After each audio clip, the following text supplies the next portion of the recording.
ಕಂಬಿ ಎಣಿಸ್ತಿರೋ ಮಾಜಿ ಎಂಪಿ ಪ್ರಜ್ವಲ್ ರೇವಣ್ಣ ಜೈಲಲ್ಲಿ ಕೂತು ಏನೆಲ್ಲ ಮಾಡ್ತಿದ್ರು ಗೊತ್ತಾ? ಅತ್ಯಾಚಾರ ಕೇಸ್ನಲ್ಲಿ ಜೀವಾವಧಿ ಶಿಕ್ಷೆ ಅನುಭವಿಸ್ತಾ ಇರೋ ಈ ಪ್ರಭಾವಿ ಕೈದಿಯ ಸೀಕ್ರೆಟ್ ಆಟ ಈಗ ಸಿಸಿಬಿ ಕೈಗೆ ಸಿಕ್ಕಿಬಿದ್ದಿದೆ. ಬೆಂಗಳೂರಿನ ಪರಪ್ಪನ ಅಗ್ರಹಾರ ಸೆಂಟ್ರಲ್ ಜೈಲಿಗೆ ಸಿಸಿಬಿ ಟೀಮ್ ಸಡನ್ ಎಂಟ್ರಿ ಕೊಡ್ತಾ ಇದ್ದಂತೆ ಪ್ರಜ್ವಲ್ ಇದ್ದ ಕೋಣೆಯಲ್ಲೇ ಮೊಬೈಲ್, ಪೆನ್ಡ್ರೈವ್ ಮತ್ತು ಲೆಕ್ಕವಿಲ್ಲದಷ್ಟು ನಂಬರ್ಗಳಿದ್ದ ನೋಟ್ ಬುಕ್ ಜಪ್ತಿಯಾಗಿದೆ. ಅಷ್ಟಕ್ಕೂ ಪ್ರಜ್ವಲ್ ಕೈಗೆ ಈ ಫೋನ್ ತಲುಪಿಸಿದ್ದು ಯಾರು? ಜೈಲಿನ ಅಧಿಕಾರಿಗಳೇ ಲಂಚ ತಗೊಂಡು ಪ್ರಜ್ವಲ್ಗೆ ಸಾಥ್ ಕೊಟ್ರ? ಡೈರಿಯಲ್ಲಿ ಶಿವಪ್ಪ, ಪಾರ್ವತಿ ಅಂತ ಸೀಕ್ರೆಟ್ ಹೆಸರಿಟ್ಕೊಂಡು ಕಾಲ್ ಮಾಡ್ತಿದ್ದಿದ್ದು ಯಾರಿಗೆ? ಈ ಇಡೀ ಕಿಲಾಡಿ ಆಟದ ಕಂಪ್ಲೀಟ್ ಡೀಟೇಲ್ಸ್ ಇಲ್ಲಿದೆ. ಕೋರ್ಟ್ನಿಂದ ಶಿಕ್ಷೆ ಖಾತ್ರಿಯಾಗಿ ಜೈಲು ಸೇರಿರೋ ಪ್ರಜ್ವಲ್ ರೇವಣ್ಣ ಅಲ್ಲಿ ಚ್ಯೂಯಿಂಗ್ ಗಮ್ ಜಗಿದುಕೊಂಡು ಆರಾಮಾಗಿದ್ರು ಅನ್ಸುತ್ತೆ. ಯಾಕಂದ್ರೆ ಜೈಲಿನ ರೂಮ್ನಲ್ಲೇ ಕೂತು ಕಳೆದ ಹಲವು ತಿಂಗಳುಗಳಿಂದ ಬಿಲ್ಕುಲ್ ಬಿಂದಾಸ್ ಆಗಿ ಫೋನ್ ಆಪರೇಟ್ ಮಾಡ್ತಿದ್ರು ಅನ್ನೋ ಶಾಕಿಂಗ್ ವಿಚಾರ ಹೊರಬಿದ್ದಿದೆ. ಕಳೆದ ದಿನ ಸಿಸಿಬಿ ಪೊಲೀಸರು ಯಾವುದೇ ಮುನ್ಸೂಚನೆ ನೀಡದೆ ಜೈಲಿನ ಮೇಲೆ ದಾಳಿ ಮಾಡಿದ್ದಾರೆ. ಪ್ರಜ್ವಲ್ ರೇವಣ್ಣ ತಂಗಿದ್ದ ಬ್ಯಾರಕ್ ಅನ್ನ ಚೆಕ್ ಮಾಡಿದಾಗ ಪೊಲೀಸರ ಕಣ್ಣಿಗೆ ಬಿದ್ದಿದ್ದು ಒಂದು latest smart phone, pen drive ಮತ್ತು ಒಂದು ನೋಟ್ಬುಕ್. ಜೈಲಿನ ಸಾಲು ಸಾಲು ಭದ್ರತಾ ತಡೆಗಳನ್ನ ದಾಟಿ ಸಿಸಿಟಿವಿ ಕ್ಯಾಮೆರಾಗಳ ಕಣ್ತಪ್ಪಿಸಿ ಈ ಗ್ಯಾಜೆಟ್ಗಳು ಒಳಗಡೆ ಹೋಗಿದ್ದಾದ್ರೂ ಹೇಗೆ? ಖಂಡಿತವಾಗಿಯೂ ಜೈಲಿನ ಖಾಕಿ ಪಡೆಯ ಆಶೀರ್ವಾದ ಇಲ್ಲದೆ ಇದು ಸಾಧ್ಯವೇ ಇಲ್ಲ ಅನ್ನೋದು ಜಗಜ್ಜಾಹೀರಾಗಿದೆ. ಈ ಇಡೀ ಎಪಿಸೋಡ್ನಲ್ಲಿ ಈಗ ಪ್ರಮುಖವಾಗಿ ಬರ್ತಿರೋ ಹೆಸರು ಅಸಿಸ್ಟೆಂಟ್ ಸೂಪರಿಂಟೆಂಡೆಂಟ್ ಈರಣ್ಣ ರಂಗಾಪುರ. ಜೈಲಿನಲ್ಲಿ ಯಾವತ್ತೇ ರೇಡ್ ಆಗ್ಲಿ ಈ ಸಾಹೇಬ್ರು ಕೈದಿಗಳ ಪಾಲಿನ ರಕ್ಷಕನಂತೆ ನಿಲ್ತಿದ್ರು ಅಂತ ತನಿಖೆಯಿಂದ ಗೊತ್ತಾಗಿದೆ. ಹೊರಗಡೆಯಿಂದ ಚೆಕಿಂಗ್ಗೆ ಅಂತ ರೈಡಿಂಗ್ ಟೀಮ್ ಬಂದ್ರೆ ಅವರನ್ನ ಜೈಲೊಳಗಡೆ ಬಿಟ್ಕೊಳ್ಳೋಕೆ ಸುಮಾರು 15ರಿಂದ 20 ನಿಮಿಷ ಲೇಟ್ ಮಾಡ್ತಿದ್ರಂತೆ. ಆ 20 ನಿಮಿಷದ ಗ್ಯಾಪ್ ನಲ್ಲಿ ಜೈಲೊಳಗಿರೋ ಹೈ ಪ್ರೊಫೈಲ್ ಕೈದಿಗಳಿಗೆ ಅಲರ್ಟ್ ಮೆಸೇಜ್ ರವಾನೆಯಾಗ್ತಿತ್ತು. ಪೊಲೀಸರು ಒಳಗಡೆ ಬರುವಷ್ಟರಲ್ಲಿ ಜೈಲಿನಲ್ಲಿದ್ದ ಫೋನ್, ಗಾಂಜಾ, ಸೀಕ್ರೆಟ್ ವಸ್ತುಗಳೆಲ್ಲ ಅಡಗಿಸಿಟ್ಟು ಕೈದಿಗಳು ನಾವು ಪಕ್ಕಾ ಸಜ್ಜನರು ಅನ್ನೋ ತರ ಕುಳಿತುಕೊಳ್ತಿದ್ರು. ಆದ್ರೆ ಈ ಬಾರಿ ಸಿಸಿಬಿ ಅಧಿಕಾರಿಗಳು ಈರಣ್ಣ ಆಡಿದ ಯಾವುದೇ ಗೇಮ್ಗೆ ಮಣಿಯಲಿಲ್ಲ. ಯಾವುದೇ ಟೈಮ್ ಕೊಡದೆ ದಡದಡ ಅಂತ ಬ್ಯಾರಕ್ನೊಳಗೆ ನುಗ್ಗಿದ್ದಾರೆ. ಪರಿಣಾಮ ಪ್ರಜ್ವಲ್ ಇದ್ದ ಜಾಗದಲ್ಲೇ ಮೊಬೈಲ್ ರೆಡ್ ಹ್ಯಾಂಡ್ ಆಗಿ ಸಿಕ್ಕಿಬಿದ್ದಿದೆ. ಖಾಕಿ ಕವರ್ನಲ್ಲಿದ್ದ ಕಳ್ಳಾಟ ಬಯಲಾಗ್ತಾ ಇದ್ದಂತೆ jail assistant superintendent Eranna Rangapura ಅವರನ್ನೀಗ ಸಸ್ಪೆಂಡ್ ಮಾಡಲಾಗಿದೆ. ಎಲ್ಲ ಕಡೆ ಸರ್ಚ್ ಮಾಡಿದ್ದಾರೆ. ಆದ್ರೆ ಪ್ರಜ್ವಲ್ ರೇವಣ್ಣ ಸೆಲ್ ನಲ್ಲಿ ಒಂದು ಆಂಡ್ರಾಯ್ಡ್ ಮೊಬೈಲ್ ಫೋನ್ ಸಿಕ್ಕಿದೆ, ಒಂದು ಪೆನ್ ಡ್ರೈವ್ ಸಿಕ್ಕಿದೆ, ಮತ್ತೆ ಒಂದು ಚಾರ್ಜರ್ ಸಿಕ್ಕಿದೆ. ಅದು ಕೇಳಿದಾಗ ಅವರು ಅಸ್ಪಷ್ಟವಾಗಿ ಬಹುಶಃ ಅವರು ಮಿಸ್ಗೈಡ್ ಮಾಡಕ್ಕೆ ಇನ್ನು ಟ್ರೈ ಮಾಡ್ತಾ ಇದ್ದಾನೆ.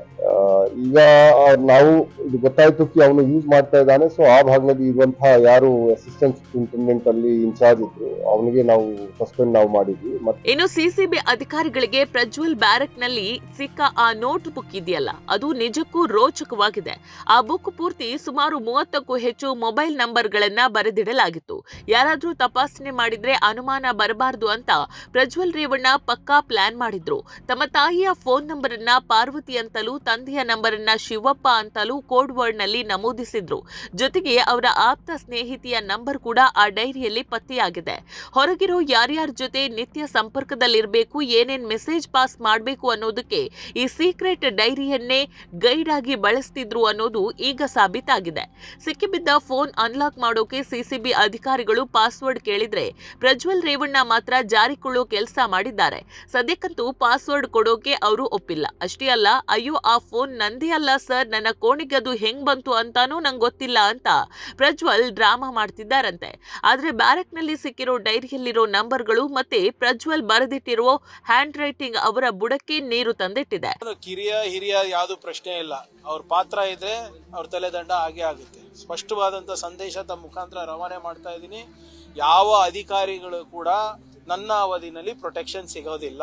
ಅವರು PC ಇರ್ಬೋದು, IPS ಇರ್ಬೋದು, ಐ ಡೋಂಟ್ ಕೇರ್. ಇಲ್ಲ ಬೇರೆದು ಸಿಕ್ಕಿದೆ. It is not targeted at any individual. ಬಹಳ ಸ್ಪಷ್ಟವಾಗಿ ಹೇಳ್ತಾ ಇದ್ದೀನಿ. ನಾನು ಪ್ರೆಸೆನ್ಸಿಗೆ ಹೋದಾಗ ನನಗೆ ಕೆಲವು ಲೋಪಗಳು ಕಂಡು ಬಂತು.